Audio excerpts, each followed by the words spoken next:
Bible இஸ்ரவேல் ஜனங்களை அழைக்கும் பொழுது, நீங்க என்னை ஆராதிக்க இந்த எகிப்திலிருந்து புறப்பட்டு வாங்க, உங்களுக்கு நான் வெள்ளிய பொண்ணு கொடுப்பேன்னு சொல்லல, உங்களுக்கு கானான் தேசத்தை கொடுப்பேன்னு சொன்னார்.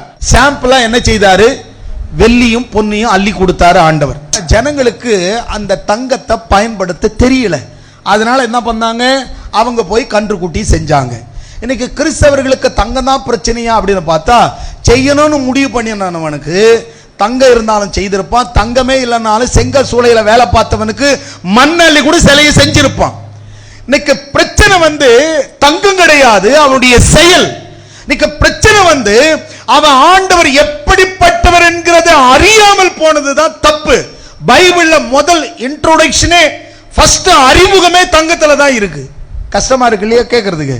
ஆதியாகமம் புத்தகம் 2வது அதிகாரத்தை திருப்பிங்க. அவ்விடத்திலே பொன் விளையும் முதல்